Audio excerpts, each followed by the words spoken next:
What's up, guys? Welcome back. Yes, it has been a while.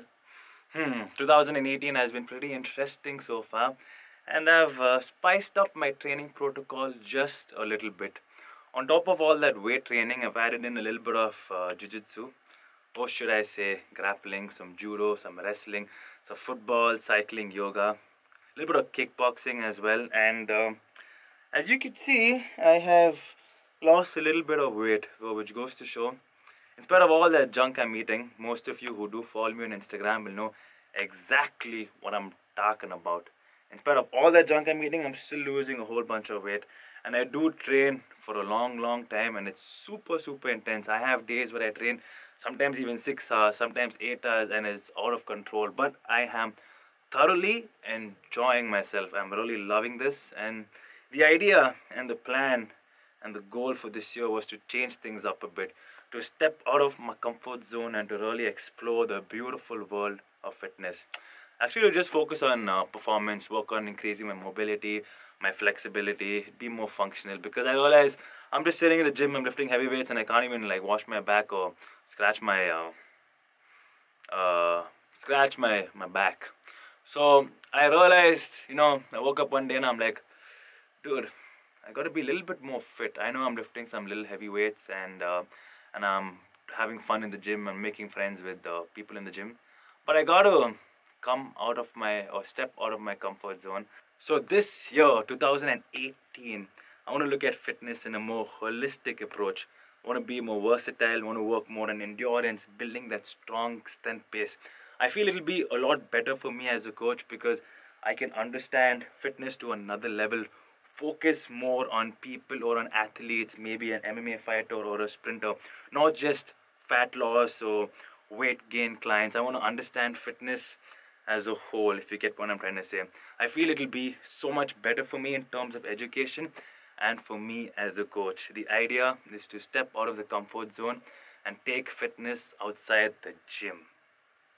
That's enough about me for now, but I will address all these questions about myself in a different video. What training protocol, how do I train, when do I train, what the ins and outs, how do I manage, how do you put in all this and not get injured, all that will be answered in a different video. But to be honest, I've not been able to really organize myself.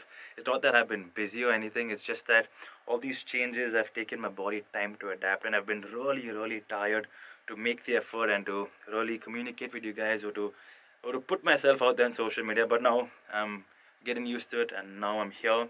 We're gonna do this, and we're gonna be regular 100%. So anyway, I've been doing videos on programming, and I'm glad that most of you guys have tried different styles of programming, be it hypertrophy or strength. And the number one question that I get is, dude, like, it's been 4 weeks, 3 weeks, 5 weeks, I've hit a plateau. What do I do? How do I overcome that plateau? Well, there are a number of parameters, but the most important thing that I would say is progressive overload, which is essentially coming out of your comfort zone, where you're forcing your body to adapt to a new training stimulus. Week after week, you got to really push yourself, make changes, make improvement, increase that total volume in order for you to break those plateaus. That's what you need to do, and that's what it is. Well, we all know that progressive overload is essentially increasing the intensity or volume week after week in order for you to break plateaus and for you to grow. But let us look at this in a broader perspective. Progressive overload can be either improving or getting better in the gym. That is the approach that I want you guys to have. Now, we all know that, okay, fine, most important thing is increasing the load. You have to lift heavy weights to get stronger. It is quite evident and it is quite obvious. So week 1, if you're pushing on the bench 100 kgs for 5 reps for 5 sets, week 2 you can increase the load to 102 kgs for 5 reps for 5 sets. So increasing load on a weekly basis or progressively is what will get you bigger and stronger. Secondly, what you could do is increase the volume. Now, volume, you can either increase the number of reps or the number of sets. By increasing the number of reps, taking in the previous example, instead of doing 100 kgs for 5 reps for 5 sets, you can do 100 kgs for 6 reps for 5 sets. You're increasing the reps. This is another way of getting better, or to forcing your body to adapt to another training stimulus or to a new training stimulus. Another thing we can do to increase volume is increasing the number of sets. If you're doing 21 sets on the bench in week number 1, you can do, so not on the bench, for chest, it'd be ridiculous to do 21 sets at the bench, right? So 21 sets on chest, for chest, week 1. Week 2, you can do 24 sets for chest. Another way of improving. That is a great idea for you to hit progressive overload. Now essentially what you're doing is you're increasing the total volume week after week, and total volume is nothing but load into reps into set. If you increase any of these factors, you are progressively increasing your total volume, which means there is progressive overload. Another way of looking at progressive overload is simply by increasing the density of your workout. Well, this is not the best way to go about increasing performance and hypertrophy, but it's certainly a good option for burning extra calories when you're trying to cut down, trying to get super shredded. So what I mean by increasing the density is simply by reducing the rest intervals in between sets. Let's just say today you train for 1.5 hours. You can do the same workout a week from now and reduce the intervals between sets. So you can bring your workout to 1 hour 15 minutes or maybe an hour. So this is another way of getting better, like I said, another way of progressive overload, and it is definitely going to help you in cutting down or burning a few extra calories. That's a good tip. And also what I would highly recommend is, the idea of progressive overload is basically pushing your body or forcing your body to adapt to a new training stimulus. You can do that by increasing the range of motion for any of your movements and by modifying your movements a bit.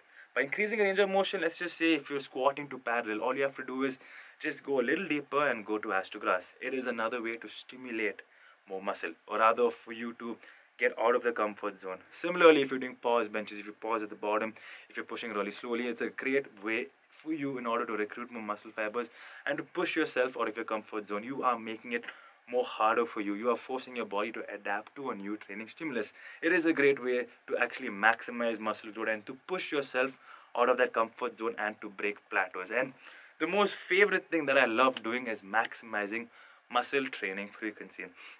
So for instance, if you are training 4 days a week, what you could do is you could train about 5-6 days a week. By this I mean don't do more, but split the volume that you're doing in those 4 days into 5 to 6 days. Essentially you are getting in the same total volume for both either training 4 days or 6 days, but you are giving your body more time to recover, thus making you bigger and stronger. The most important thing that I would do for me or for any athlete is to maximize muscle training frequency based on your level of experience. Here's the thing, guys, it's not often that we see practical implications when it comes to progressive overload. Now we all know that if you increase your overall load or your intensity, you are going to break through plateaus and you're going to grow. Similarly, if you increase your volume, it is super beneficial for both hypertrophy, strength, performance. It is a very important factor. But the thing is, at any given time, there is this maximum threshold or this maximum limit, also known as your maximum recoverable volume. Now, if you exceed that, you will face signs of overreaching, which could be you may feel super tired, you'll be completely mood out, you may be a little upset, and it could be under recovery also, maybe from other factors around your environment, like you probably lost your job, you had a bad day of work, your girlfriend is giving you a hard time. All those factors could negatively affect your performance in the gym. What you could do is you could step back and you could ease it down a bit. But in terms of you making hardcore and solid progress, what I would highly recommend you do is increase that muscle training frequency. Now, if you're training 4 times a week, what you could do is split that volume and train about 6 times a week. At the end of the day, like I said, you're still getting in that same volume across the week. It's just that you're making it a lot easier on your body by splitting the workout throughout the week. And if you notice, you will feel a lot better and you will feel a lot easier on your body. And if you give yourself time, what you can do is you can increase the volume ever so slightly week after week and you can still grow.